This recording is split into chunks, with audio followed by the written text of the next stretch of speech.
So welcome my dear aspirants. So आज का आपका एपीपीएससी का जो प्रीलिम्स का 2016 और 17 का जो प्रीलिम्स का क्वेश्चन पेपर है उसका जीएस पेपर वन का जो है उसको पेपर वन को हम लोग डिस्कस करेंगे। और पेपर वन में हम लोग 50-50 क्वेश्चन करके सेशन में डिस्कशन कर रहा है। तो ये फर्स्ट पार्ट वन 50 क्वेश्चंस को हम यहाँ पे डिस्कस करेगा। और ये आपका जो ईयर था 2016-17 का जो ईयर है वो बैच का क्वेश्चन पेपर है। ठीक है।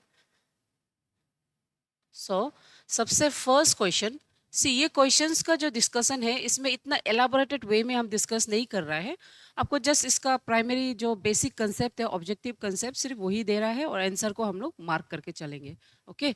और क्लासेस में इसका डिटेल एक्सप्लेनेशन हम लोग आगे जाके और भी करेंगे, होगा। जो फर्स्ट क्वेश्चन है, question number 1, the 14th finance commission report was released in. Okay, ये जो फर्स्ट क्वेश्चन है, क्वेश्चन नंबर 1, जो बोलता है the 14th finance commission report was released in या तो रिलीज ऑन। ये कमीशन जो सबसे पहले आपका दिसंबर 2014 में इसको मतलब पहले सबमिट किया था। ठीक है। उसके बाद रिपोर्ट को फरवरी 2015 में इसको पब्लिसाइज किया है। ठीक है। इसको पब्लिसाइज किया है after the approval of the president.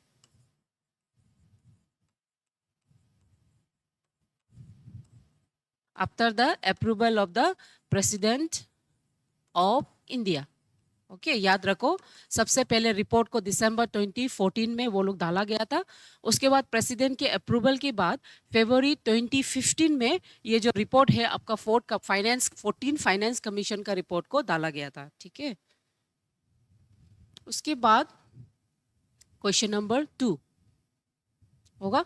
Since ये यहाँ में जितना क्वेश्चन है अगर आप देखा जाए ये 2016 और 17 के आसपास का ही क्वेश्चन होगा।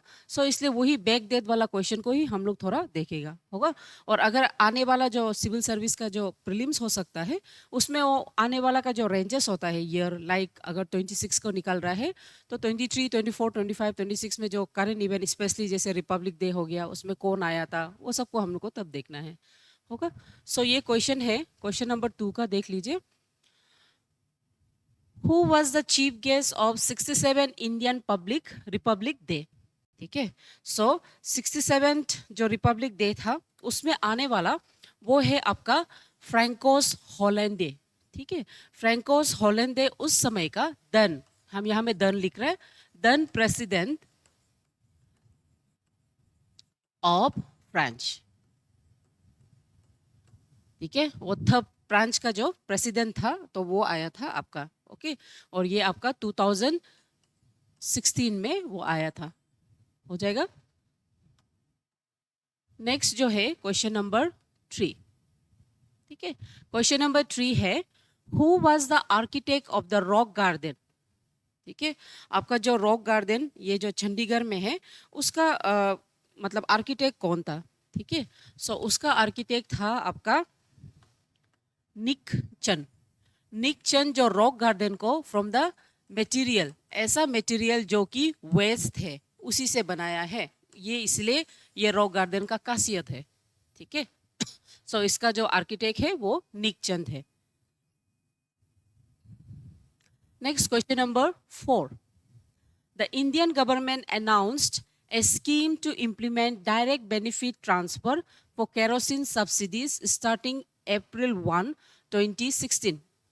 ठीक है, 2016, in which item was introduced earlier, होगा। इसको earlier कब इंट्रोड्यूस किया है, ये है आपका क्वेश्चन, होगा। तो ये जो आपका एलपीजी रिफॉर्म्स जो था, एलपीजी रिफॉर्म्स ऑफ 1990 से लेके 1991 का जो एलपीजी न्यू इकोनॉमिक रिफॉर्म जिसको हम बोलता है, उसमें केरोसिन का या में डायरेक्ट बेनिफिट सिस्टम जिसको पहल सिस्टम बोलता है ना, पहल, ये स्कीम के अंदर में आपका जो केरोसिन है उसको सबसे पहले इंट्रोड्यूस किया गया था ये वाला में। ओके। नेक्स्ट जो क्वेश्चन है क्वेश्चन नंबर 5।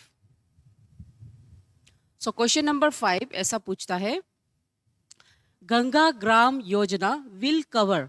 ठीक है।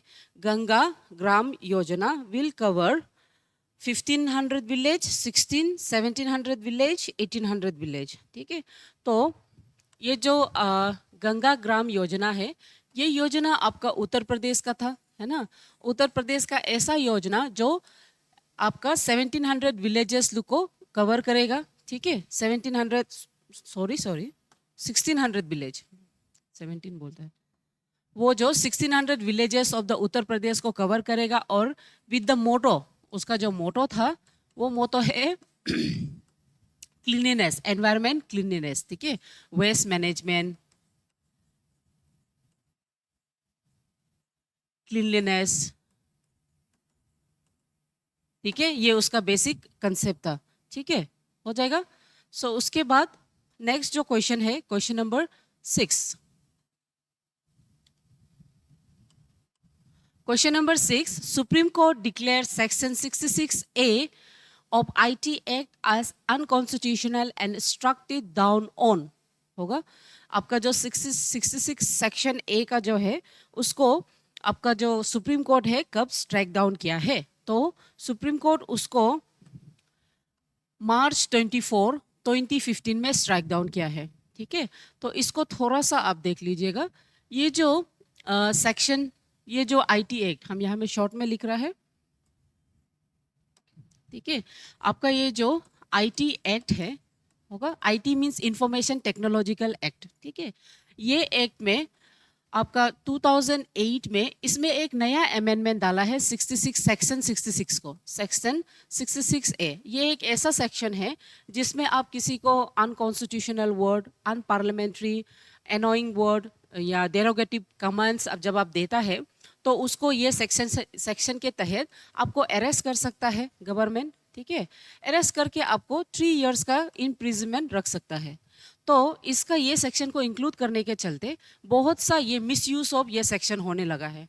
जैसे एक मिसयूज हुआ है आपका, एग्जाम्पल के तौर पे हम बता रहा है, जब 2 गर्ल्स, ठीक है, जब 2 गर्ल्स आपका जो फेसबुक पे उन्होंने 2012 में, ओके, 2012 में आपका जब बाल ठाकरे का डेथ हुआ था, बाल ठाकरे का जब डेथ हुआ था तो वो लोग फेसबुक में कमेंट कर दिया था। उसके चलते बेस्ड ऑन 66A का तहत उसको फिर अरेस्ट किया है, जस्ट एक नॉर्मल मतलब कमेंट्री को लेके। सो ये जो सेक्शन होता है ये आपका जो फंडामेंटल राइट्स, ठीक है, फंडामेंटल राइट्स का जो आर्टिकल 19 होता है उसको ये कर्टेल करता है। Right to freedom of expression जो होता है उसको कर्टेल करता है। इसीलिए सुप्रीम कोर्ट आपका, सॉरी, इसीलिए आपका जो सुप्रीम कोर्ट है मार्च 2015 में उन्होंने ये जो स्ट्राइक है, मतलब ये जो सेक्शन है उसको स्ट्राइक डाउन किया है।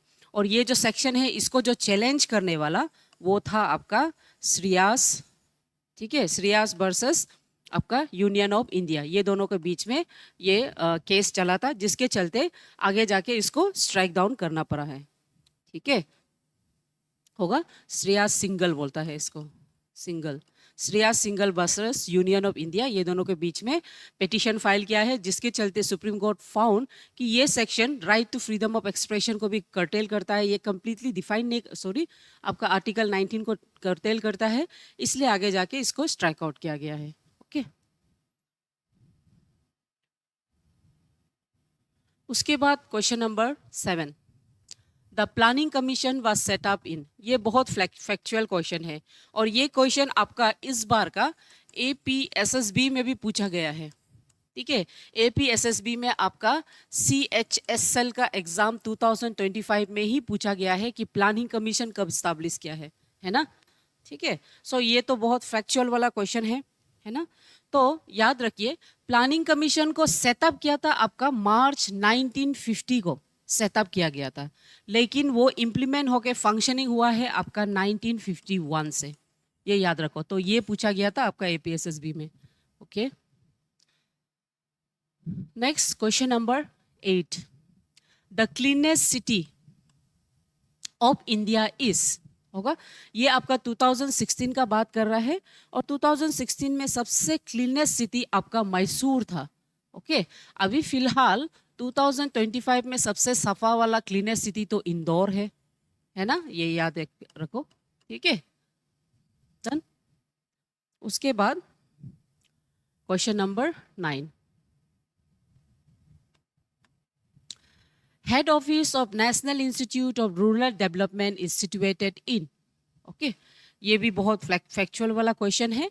सो ये नेशनल इंस्टीट्यूट मतलब national institute of rural development, इसको इस्टाब्लिश किया था 1964 में, है ना, मिनिस्ट्री ऑफ रूरल के अंदर में, और इसका हेडक्वार्टर है आपका हैदराबाद में होगा।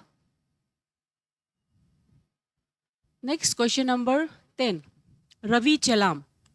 रवि चलाम तो बहुत एक नॉन आदमी है, he is a known biologist, ठीक है, एनवायरमेंटलिस्ट इसलिए, ठीक है। रवि चलन ये एक जाना माना, बहुत जाना माना वाइल्ड लाइफ बायोलॉजिस्ट है, ठीक है। तो बायोलॉजिस्ट है, दैट मीन्स ये एनवायरमेंटलिस्ट है, okay. Next question number 11, the first village in India to be lit by solar power lightning is located in the district of which, है ना। तो यहाँ में सिंस 2016 का क्वेश्चन है, तो ये जो आपका लद्दाख में है होगा, लद्दाख में आपका पिंशो बोल के जो डिस्ट्रिक्ट है, वहाँ में कंप्लीटली सोलर रेडिएशन का कंप्लीट लिट अप हुआ है। सो आपका लद्दाख आंसर है, ठीक है। नेक्स्ट क्वेश्चन नंबर 12, ये तो बहुत कॉमन क्वेश्चन है ना, एग्जाम में भी पूछा जाता है और आप लोग को भी पता होगा। Architecture plan of Chandigarh city was given by, so Chandigarh city का जो आर्किटेक्चर है उसको कौन दिया है ना। सो उसको देने वाला वो फ्रेंच आर्किटेक्ट है, और वो फ्रेंच आर्किटेक्ट का नाम है ली कॉर्ब्यूसर, ओके। चंडीगढ़ सिटी का प्लान करने वाला ये है आर्किटेक्ट्स, और he is a French architect, okay. Next question number 13, so question number 13 ये है, the decadal growth, decadal means every 10 years में जो ग्रोथ का रेट हम लोग देखता है, जिसके बेस पे हम सेंसेक्स करते हैं, okay. So the decadal growth of Indian population in 1921 was, ठीक है। यहाँ क्वेश्चन थोड़ा सा शिफ्ट हो गया, उसको आप थोड़ा माफ कर दीजिएगा, ठीक है। So decadal growth of Indian population in 1921 was, उस समय में डेकेडियल ग्रोथ जो डिक्लाइन हुआ था, है ना, वो था आपका -0.21%, वो हमें डेकेडियल ग्रोथ देखने को मिला है, ओके। सो उसके बाद आपका ग्रेट डिवाइडेड का इरा शुरू होता है, ग्रेट डिवाइड, ठीक है। ग्रेट डिवाइड मीन जहां से आपका पॉपुलेशन डेकेडियल ग्रोथ स्टार्ट होता है, बढ़ने को शुरू होता है होगा। Next question number 14, article 45 of Indian constitution emphasised on, सबसे पहले universalisation of higher education, universalisation of elementary education, universalisation of secondary education, या all of the above. So article आपका जो 45 है, आर्टिकल 45 के बारे में, आर्टिकल 45 आपका part of the directive principle में आता है, part of directive principle of state policy के अंदर आता है। ये belongs to part 4 of the constitution, है ना। इसको क्वेश्चन पूछा जाता है डायरेक्टिव प्रिंसिपल हमेशा प्रीलिम्स में, ठीक है। पार्ट ऑफ द कॉन्स्टिट्यूशन बनता है, जिसे हम इंस्ट्रूमेंट ऑफ इंस्ट्रक्शन भी मानते हैं, इंस्ट्रूमेंट ऑफ इंस्ट्रक्शन भी मानते हैं, ठीक है। सो यहाँ पे जो आर्टिकल 45 है वो क्या को एम्फसाइज करता है, उन्होंने स्पेसिफिकली पूछा है, तो वो यूनिवर्सलाइजेशन ऑफ एलिमेंट्री एजुकेशन के बारे में बोलता है, ठीक है। 14 ईयर्स तक का जो टिल 14 ईयर्स का जो एजुकेशन मतलब एज तक एजुकेशन का कंपलसरी करने के लिए वो बोलता है होगा। उसके बाद आता है आपका क्वेश्चन नंबर 15 होगा। क्वेश्चन नंबर 15 बहुत फैक्चुअल वाला क्वेश्चन है, the forest act of 1980 of India was amended in, कब अमेंड किया है, ठीक है। तो ये सिंपल फैक्ट्स है, 1988 में, जिसमें आपका जो फॉरेस्ट कंजर्वेशन एक्ट को और भी अमेंड करके उसको और भी स्ट्रॉन्ग होल्ड बना दिया है, ठीक है। और भी स्ट्रॉन्ग होल्ड यानी कि और भी उसमें कॉन्स्टिट्यूशनली बहुत सा लॉ डाल के उसको लॉ बाइंडिंग लॉ बनाया है होगा। Question number 16, project elephant was launch by government of India in the year, ठीक है। प्रोजेक्ट एलिफेंट, प्रोजेक्ट एलिफेंट आपका डाला गया था फ्रॉम 1991 से लेके 1992। ये एक ऐसा प्रोजेक्ट है जहां में हम एलिफेंट से रिलेटेड, ठीक है, एलिफेंट से रिलेटेड उसका कंजर्वेशन एंड उसका प्रोटेक्शन, साथ ही साथ उसका हैबिटेट बिल्डअप, वो सब करना आपका प्रोजेक्ट एलिफेंट के अंदर में 1991 से लेके 1992 का, ठीक है। नेक्स्ट है क्वेश्चन नंबर 17। ये बहुत आसान सवाल है। एनसीईआरटी डील्स विद, एनसीईआरटी क्या के लिए डील करता है, ये तो आप लोग सबको पता है, वो स्कूल एजुकेशन के बारे में वो डील करता है, सीधा, है ना। Next question number 18। National knowledge commission was constituted on, ठीक है, question number 18, national knowledge commission कब बनाया गया है, ठीक है। तो ये कमीशन आपका 13 जून 2005 को बनाया है ना। और इसका जो चेयरमैन था, चेयरमैन वो था आपका Sam Pitroda, okay, national knowledge commission होगा। नेक्स्ट जो क्वेश्चन है, question number 19, the vision for the national knowledge commission was articulated by, ये विजन को कौन आर्टिकुलेट किया है, कौन इसको बनाया है और कौन इसको आने दिया है, तो वो आपका प्राइम मिनिस्टर ऑफ इंडिया था, दन प्राइम मिनिस्टर, ठीक है, हम यहाँ में दन लिख रहे हैं तब का, then prime minister Manmohan Singh,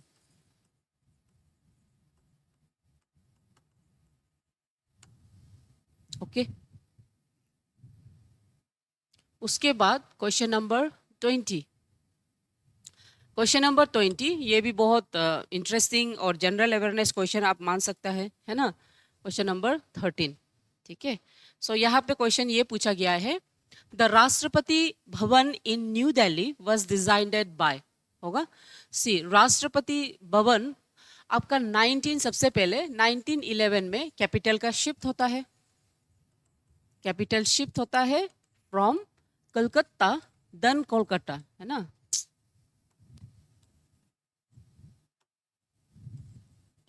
then Calcutta से दिल्ली में शिफ्ट होता है आपका कैपिटल 1911 में। उसके बाद 1912 से लेके 1929 तक आपका राष्ट्रपति भवन उसको बनाता है न्यू दिल्ली में, होगा। और उसका जो डिजाइनर है वो है एडविन लुटियंस, ठीक है। सो 1912 से लेके 1929 तक वो उसको बनाता है। उसके बाद 1931 को आपका राष्ट्रपति भवन का इनॉग्रेशन होता है, इनॉग्रेशन होता है, ठीक है। उसके बाद से उसको उसमें यूज किया जाता है, होगा, कैपिटल शिफ्ट होने के बाद, ठीक है। नेक्स्ट है question number 21, the union cabinet has approve stand up India scheme to promote. So ये जो स्टैंड अप इंडिया का जो स्कीम है वो किसके लिए है, वो 2014 में स्टार्ट हुआ था, है ना, 14 to 15 में स्टार्ट हुआ था। तो ये जो एंटरप्रेन्योरशिप अमॉन्ग एससी, ये भी सही है, एंटरप्रेन्योरशिप अमॉन्ग द एसटी, ये भी सही है, ठीक है। दैट मीन्स आपका आंसर होगा ए एंड बी, ये वाला, ओके। सब पॉपुलेशन के लिए नहीं था, वो बेसिकली एससी और एससी के लिए ही था, होगा।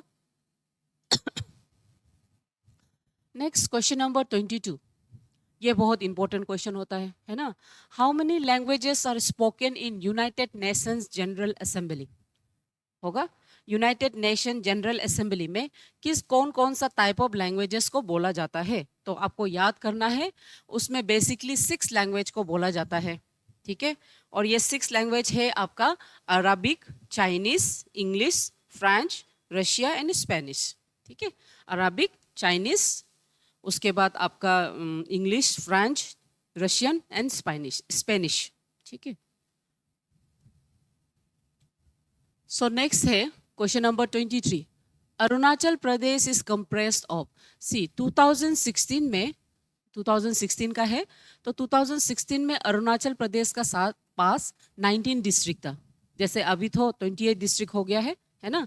सो अभी ये 19 डिस्ट्रिक्ट था 2016 में, तो ये 2016 का क्वेश्चन है, तो उस हिसाब से आपका आंसर हो जाएगा 19। Question number 24.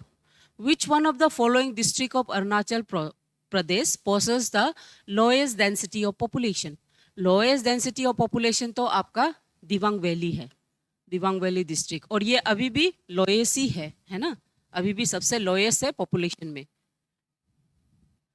उसके बाद क्वेश्चन नंबर 25 होगा। सो क्वेश्चन नंबर 25 को आप देख लीजिए। The fast track bullet train project will be looked after in India होगा।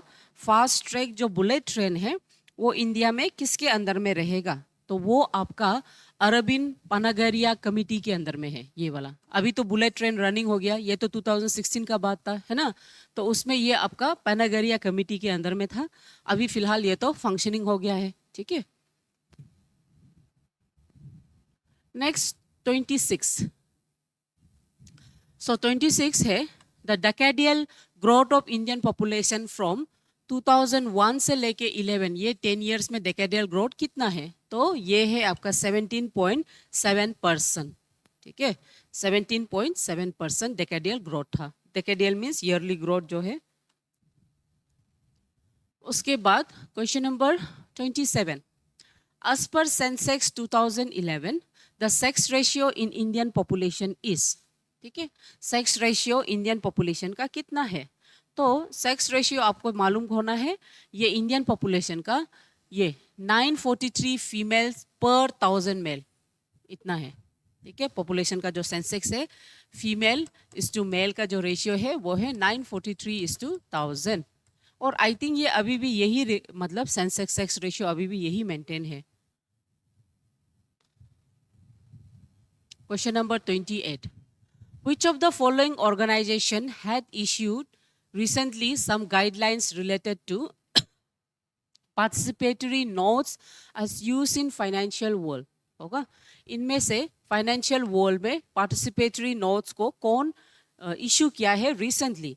होगा रिसेंटली। तो रिसेंटली आपका जितना पार्टिसिपेटरी नोट्स होता है और फाइनेंशियल वर्ल्ड का, उसको आपका सेबी है ना, security exchange board of India जो होता है वो कंट्रोल करता है। सो सिक्योरिटी बोर्ड एक्सचेंज जो ये आपका 12 अप्रैल 1988 को as a non statutory body, as a non statutory body बोल के बनाया गया है। इस नॉन स्टेटरी बॉडी में उसका इतना लो बाइंडिंग नहीं था, जिसके चलते इसको 1992 में एक स्टेटरी बॉडी बनाया है, एक इम्पोर्टेंट कॉन्स्टिट्यूशनल बॉडी बनाया है, स्टेटरी बॉडी बनाया, नॉट कॉन्स्टिट्यूशन, स्टेटरी बॉडी बनाया है। और इसमें बहुत सा लॉ है बाइंडिंग, और ये ज़्यादातर आपका फाइनेंशियल मैटर रिलेटेड उसको वो टैकल करता है, इन्वेस्टमेंट है ना, प्रोडक्शन उसको, ठीक है। क्वेश्चन नंबर 29 नेक्स्ट होगा। Question number 29। India and Bangladesh signed landmark agreement on, ठीक है, ये तब का बहुत इंपॉर्टेंट न्यूज़ था, 2015 का ही बात है, वहाँ का बहुत इंपॉर्टेंट न्यूज़ था। तो ये जो लैंडमार्क एग्रीमेंट ये कब हुआ है? ओके, तो लैंडमार्क एग्रीमेंट आपका 6 जून 2015 को हुआ है ना। और ये जो इसका अगर हिस्ट्री अगर हम देखें थोड़ा सा कि ये क्या क्यों हुआ है, तो इसका हिस्ट्री जो आपका 1974 में जाता है, जब हम लोग का जो then prime minister Indira Gandhi, ठीक है, उसके बाद आपका जो शेख मुजीबुर रहमान जो था बांग्लादेश का प्राइम मिनिस्टर, ठीक है, वो दोनों के बीच में आपका लैंड बाउंड्री एग्रीमेंट है ना, वो एग्रीमेंट तब का एग्रीमेंट था जो नहीं हुआ है, और जाके 6 जनवरी 2015 में हुआ है।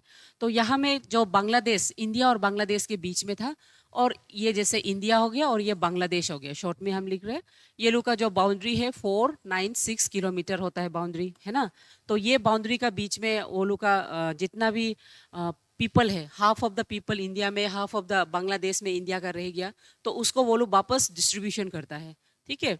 तो आपको रिमेंबर करना है, इंडिया जो इसको 100 विलेजेस जो है वो बांग्लादेश में दिया है, और बांग्लादेश जो इंडिया को 56 विलेज जो इंडिया का है, सॉरी, बांग्लादेश इंडिया को 56 दिया है, और इंडिया जो 101 दिया है, 111 दिया है। रिमेंबर, इंडिया 111, बांग्लादेश 56 विलेजेस को दिया है, ठीक है। 56, ओके सॉरी, 51 विलेजेस को बांग्लादेश दिया है, 51 विलेज, ठीक है। और इसको एनक्लेव बिल बोलता है, एनक्लेव बिल। और इसको कॉन्स्टिट्यूशन में 100 कॉन्स्टिट्यूशनल अमेंडमेंट एक्ट ऑफ 2015 के तहत ये बिल को पास किया गया है। तो आपको एग्जाम पॉइंट में एनक्लेव बिल क्या है, वो 100 अमेंडमेंट कॉन्स्टिट्यूशनल बिल है। उसमें क्या है, इंडिया 111 विलेज बांग्लादेश को, और बांग्लादेश इंडिया को 51 विलेज दिया है। और प्रॉपर बॉर्डर का डेमार्केशन है, बॉर्डर फॉर 4096 जो डेमार्केशन है उसको मार्क किया गया है, okay. Next question number 30। Which state of India has introduced first gender education compulsory at graduation level? First gender education compulsory ये आपका तेलंगाना में हुआ है, ठीक है। तेलंगाना जो कि आंध्र प्रदेश से बाइफार्केट होके 2014 में निकला है ना। सो ये आपका तेलंगाना में फर्स्ट जेंडर कंपल्सरी जेंडर आपका तेलंगाना में हुआ है, होगा। उसके बाद question number 31। The first case of mosquito borne जिंका नहीं, आई थिंक ये जाइका होगा क्या, है ना।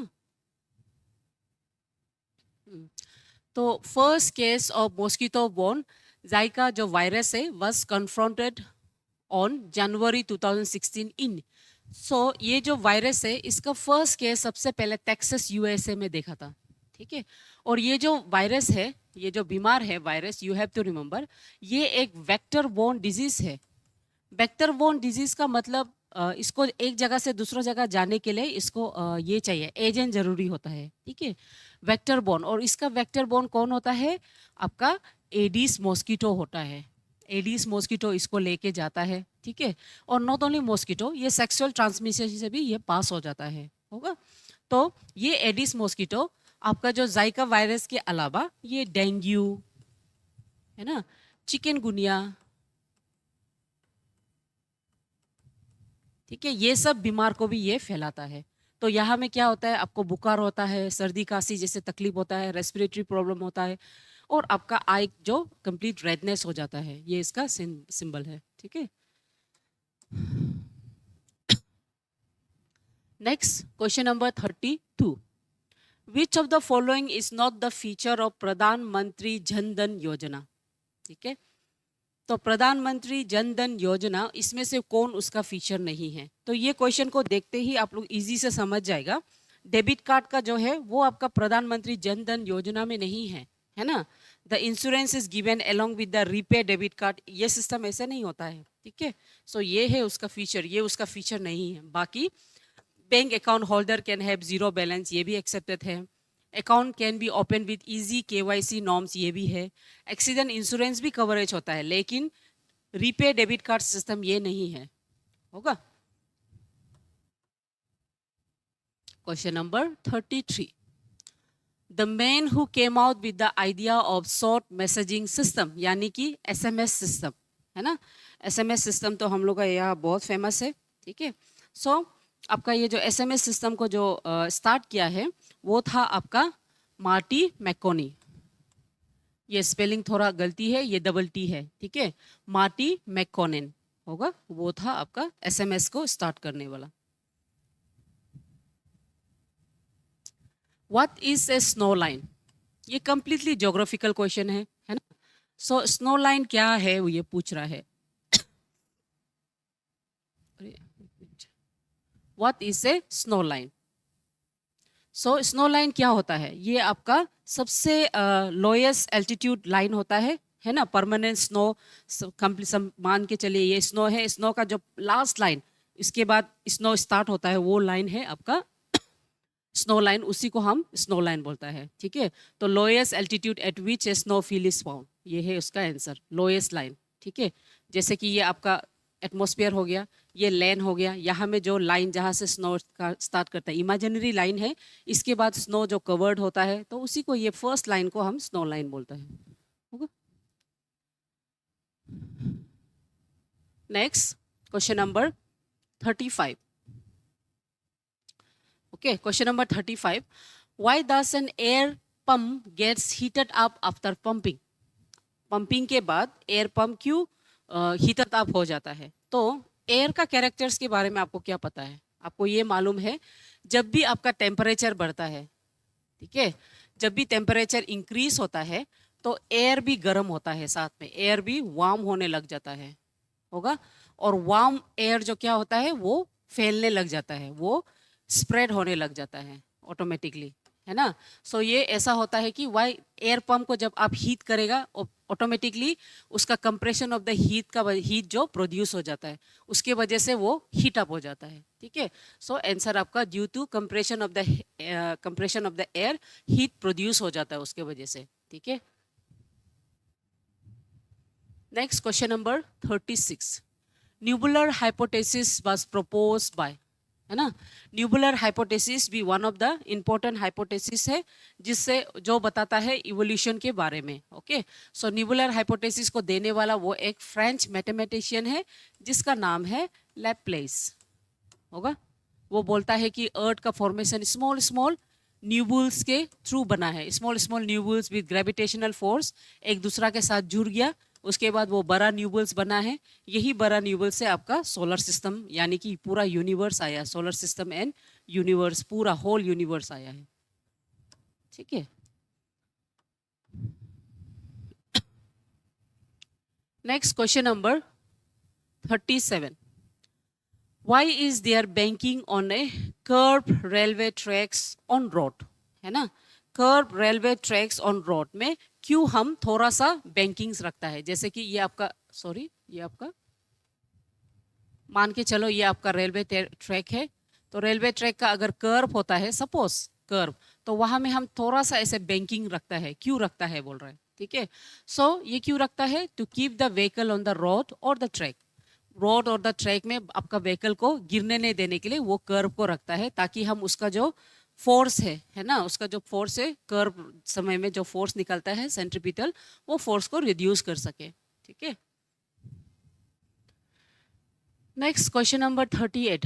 Why does a cyclist apply greater force at starting point?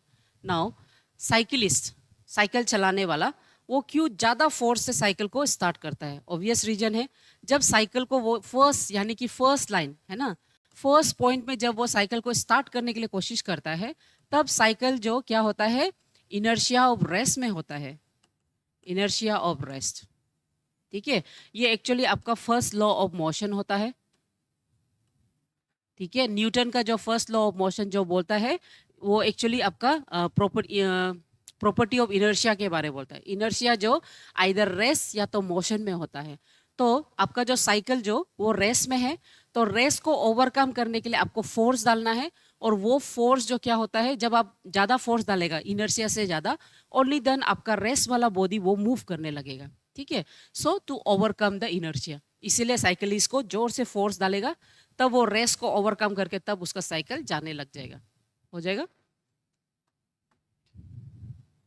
Question number 39. So question number 39 ये डायरेक्ट फैक्ट्स वाला क्वेश्चन है. It is estimated that there are about 50,000 billion stars in the universe. ये तो fact है ना. उतना stars estimate करता है, एग्जैक्टली नहीं लेकिन एस्टिमेट किया गया है. Next question number 14. So question number 40 ऐसा बोल रहा है, the sun travels around the galaxy once every, यानी कि सन का ट्रैवलिंग को बोल रहा है. सन का ट्रैवलिंग उसको हम गैलेक्टिक रिवोल्यूशन बोलता है ना. गैलेक्टिक रिवोल्यूशन मीन जब सन जो अपना ही मिल्की वे में राउंड करेगा, है ना, जैसे आपका अर्थ लुक राउंड करता है सन का ऊपर में, सो वैसे ही सन भी इवन रोटेशन करता है. तो वो कितना है उसको पूछ रहा है. तो वन गैलेक्टिक रेवोल्यूशन वो 300 मिलियन ईयर्स होता है. Okay, next question number 41. Venus is the hottest planet of the suns. Nine नहीं, तब तक तो 9 था 2016 में, है ना. रिसेंटली 19 में ही चेंज हुआ है कंप्लीटली. अभी तो 8 प्लैनेट्स है, ठीक है. So Venus is the hottest planet of the suns, तब का क्वेश्चन है, इसलिए 9 planets and the temperature reaches, Venus का टेम्परेचर को हम करीब 470 डिग्री सेंटीग्रेड मानता है, ठीक है, उतना इंक्रीज है उसका, होगा। Next question number 42. So question number 42, the basic approach to science was established by. So basic approach of the science means उसमें क्वालिटिव एस्टिमेशन, कि आप किस तरह से आपका जो एस्टिमेशन साइंस हम बोलता है, एस्टिमेशन साइंस, जहाँ में आप डिटर्मिनेंट मेथड यूज करके, आप साइंटिफिक मेथड करके आप उसको सिस्टमेटिकली क्वालिटेटिव क्वांटिटेटिव जब आप आइडेंटिफाई करता है, डिटरमाइन करता है, तो वो मेथड को हम बेसिक अप्रोच द साइंस बोलता है, ठीक है। और इसको करने वाला आपका फ्रांसिस बेकन है, होगा, ये याद रखो। कभी कभी क्वेश्चन देख के हम एरिस्टोटल सोच सकता है, तो एरिस्टोटल जो बेसिक साइंस का नहीं बल्कि वो लाइफ साइंस का अप्रोच दिया है ना। Next question number 43, the first machine to transmit live picture, है ना। फर्स्ट मशीन, ये भी कंप्लीटली आपका फैक्चुअल क्वेश्चन है, ठीक है, इन्वेंशन से रिलेटेड, तो वो है आपका जॉन ब्राइट लॉगी, है ना। आपका जो लाइव पिक्चर्स जो अभी हम लोग देख सकता है वीडियो कॉलिंग का, उसका आपका जॉन ब्राइट लॉगी स्टार्ट किया है। Next question number 44, what is the velocity of the sound in air, है ना। साउंड का जो वेलोसिटी होता है एयर में सबसे कम होता है, उसके बाद लिक्विड और सबसे फास्टेस्ट आपका सॉलिड में देखने को मिलता है।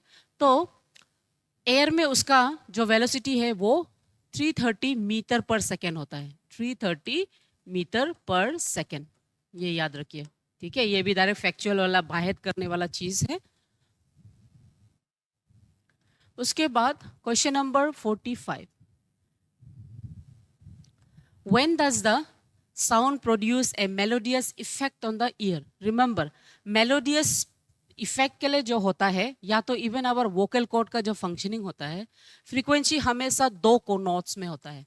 When the ratio of the frequency of the two notes equal होता है, ओनली देन आपको मेलोडियस साउंड मिलता है, okay. Next question number 46, the slowest growing tree is, इसमें से सब ट्री बहुत फास्ट होता है ना। मैंगो, गुआवा, पाइन, पाइन थोड़ा स्लो हो सकता है, लेकिन मैंगो और गुआवा तो पतापति होता है। लेकिन आपका व्हाइट सीडर ट्री, ये बहुत समय लेता है, सबसे स्लोएस्ट ग्रोथ इसको माना जाता है, ठीक है। सो ये लोग भी फैक्ट वाला क्वेश्चन है, अवेयरनेस वाला क्वेश्चन। सो 2016 का न्यूज का हिसाब से, as per the government of India survey report of 2013, देखो 2013, amongst all the states of India, Arunachal Pradesh has 4th largest forest cover area, अभी तो सेकेंड लार्जेस्ट में आ गया है ना। और ये साल तो आपका करीब बहुत सा किलोमीटर, अराउंड 463 किलोमीटर फिर रिड्यूस हो गया बोल रहा है, ठीक है। सो 2013 का रिकॉर्ड का हिसाब से 4th largest forest cover area है अरुणाचल प्रदेश का, ओके।